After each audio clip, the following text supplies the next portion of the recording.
passage sur la famille. Qu'est-ce qu'il est, Jamila? La page 38. La page 38. Bon, je ne sais pas ce que ça va donner à l'oral. Hein. Alors, donc, le grand-père s'appelle Charles de Coupage. Et la source, je peux vous dire, c'est des gens qui s'appellent de Coupade. Mais là, j'ai changé et j'ai mis... Au point que je crois que quelque part dans le livre, il y a eu une faute et qu'on a gardé le vrai nom, de Coupade. Alors que moi, j'ai dit de Coupage. Oui, c'est du côté de la mer. Hein. C'est une mer phallique. Et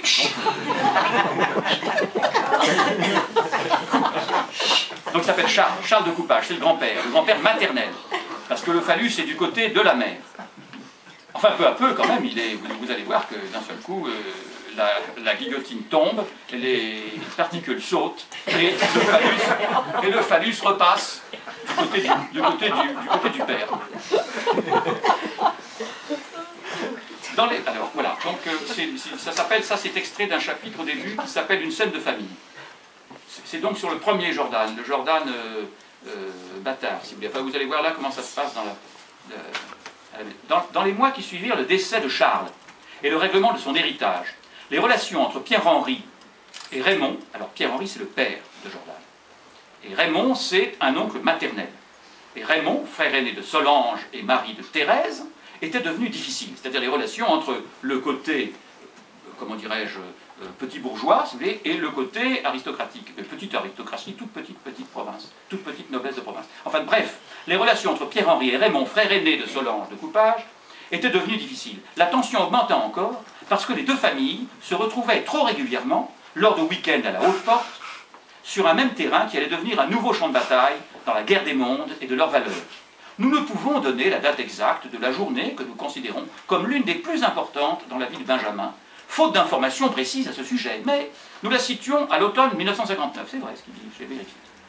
Toute la famille est réunie à la Haute-Porte pour l'ouverture de la chasse. Au premier déjeuner, l'un des oncles évoque le récent revirement du général de Gaulle à propos de l'Algérie, alors en proie au déchirement de la lutte pour l'indépendance ou pour le maintien de son statut de territoire français.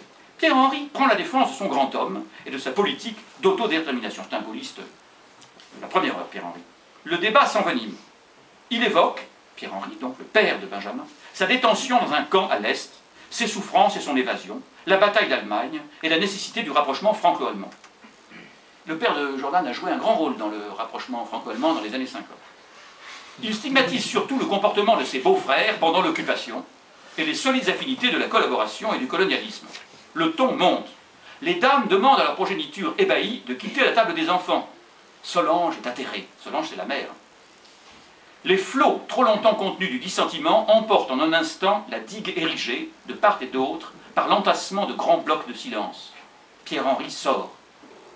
Lorsque Benjamin relève les yeux, qu'il avait plongés dans le délicat décor peint au fond de son assiette à dessert, il voit par la fenêtre disparaître au loin, dans les lauriers, la silhouette décidée du généreux et redoutable héros de ses jeunes années, c'est-à-dire son père, Pierre-Henri, qui était militaire de carrière. L'officier rebelle traverse à pied les bois et la lande de l'Hardy pour gagner le camp retranché de Faunette. C'est une petite maison qu'ils avaient à la frontière de la propriété des grands-parents maternels. Jordan a déclaré que jamais, dans son enfance, détresse ne fut plus profonde et plus inavouable. Le lendemain, Benjamin, qui avait dormi chez sa grand-mère, acquiesça lorsque ses cousines et cousins lui firent part de l'indignation de leurs parents, tempérée et renforcée par une condescendance copiée sans effort sur les grandes personnes. Il convint que Pierre-Henri avait perdu la tête et qu'il manquait de l'usage du monde. Dans la deuxième partie de son roman « Déviation sentimentale », Jordan nous a donné une première version du drame. Je vous signale qu'il existe ce livre, que je l'ai publié chez Jean-Pierre Boyer. Jordan nous a donné une première version du drame en faisant de son père le frère aîné du narrateur qui le trahit. Dans les propos rapportés par un témoin, il nous livre sans détour sa réalité autobiographique et avoue avoir renié cet ami fraternel, nous soulignons. Il avoue avoir, alors là c'est une longue citation de Jordan, il avoue avoir trahi, il trahit son père, puisqu'il a reconnu devant ses cousins que son père était mal élevé. Il avoue avoir trahi le commandant des troupes en campagne au-delà du Rhin, progressant à travers les plaines marécageuses de la Prusse orientale, longeant les invincibles défilés de l'Oural et du Kafiristan, traversant la steppe enneigée des Mongols et les fleuves de boue larges comme des lacs, arrivant enfin en vue des hautes terrasses du terrible volcan et préparant l'assaut du palais pour soumettre l'empereur du réel à l'enfance aventureuse, à ses songes cruels, à ses caprices intimidants, à son impitoyable appétit de contes et de légendes. Ça, c'est une citation, donc, extraite d'un livre de Jordan qui parle un peu une langue littéraire, si vous voulez. Impitoyable fut surtout le jugement de la belle famille.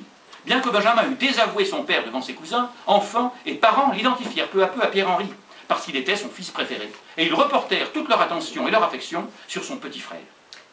L'aîné était devenu le mauvais. Il se sentit rejeté, condamné, exclu. De là peut-être vint son penchant pour les mal-aimés, les maudits, les anti-héros des bandes dessinées, des contes, des romans ou des films populaires, plus tard de la littérature romantique en général et du roman russe en particulier. Dans les aventures de Spirou et Fantasio, c'est donc au cousin Zantafio qu'allait sa préférence.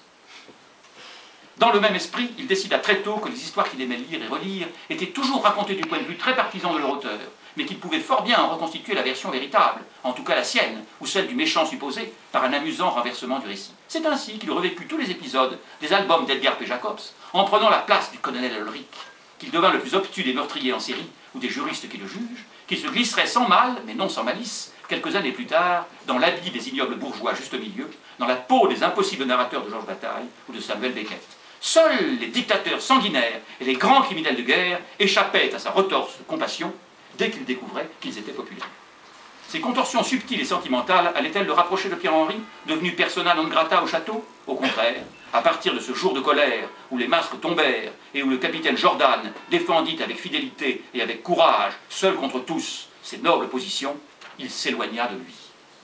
Voilà. Et à ce moment-là, le fils aîné, qui a reconnu devant ses petits cousins parisiens qui habitent à la Muette à Paris, c'est pas par hasard qu'ils habitent à la Muette aussi, c'est parce qu'ils savent tenir leur langue, eux. Eh bien, il a reconnu devant eux que son père manquait des usages du monde, il l'a trahi, il a trahi celui qui était pour lui un frère, parce qu'il aimait jouer avec lui aux petits soldats, imaginait qu'ils allaient conquérir le monde vers le Kafiristan, etc., et vaincre le grand volcan, l'empereur du réel. Eh bien, à partir de ce moment-là, on pourrait croire qu'il se rapproche de son père, eh bien, au contraire, non seulement il a honte de l'avoir trahi, mais il a quand même malheureusement aussi honte de lui, et pendant longtemps, il va s'éloigner de son père et passer du côté de l'aristocratie. Et puis ce n'est que beaucoup plus tard que, grâce à un ami, qui n'est autre que votre serviteur, eh bien, il va comprendre que finalement, il n'est pas passé du bon côté et que son père est un héros. Mais il a mis très très longtemps avant de s'apercevoir que son père, qui était une espèce de... Oui, de héros, en était réellement un. Alors je raconte évidemment le moment où... Enfin, Savigny raconte le moment où, grâce à une conversation que j'ai eue avec Jordan, il a peu à peu compris. C'est parce que je lui ai parlé de Moonfleet. Et je lui ai expliqué que son père était quelqu'un qui avait beaucoup de points communs avec Jeremy Fox, le héros de Moonfleet. Et ça l'a... Tout ce que je lui ai expliqué sur Moonfleet lui a fait comprendre que finalement, son père était à la famille de sa mère ce que le héros de Moonfleet était à la famille des Mohun, qu'il avait profondément méprisé. Et tu te souviens de l'histoire, Philippe? Bon, c'est sûr. Et c'est ça qui a fait que Jordan a compris qu'il n'aurait pas dû trahir son père. En réalité, il avait beau avoir grandi les pieds durs et les sabots, ça valait aussi bien que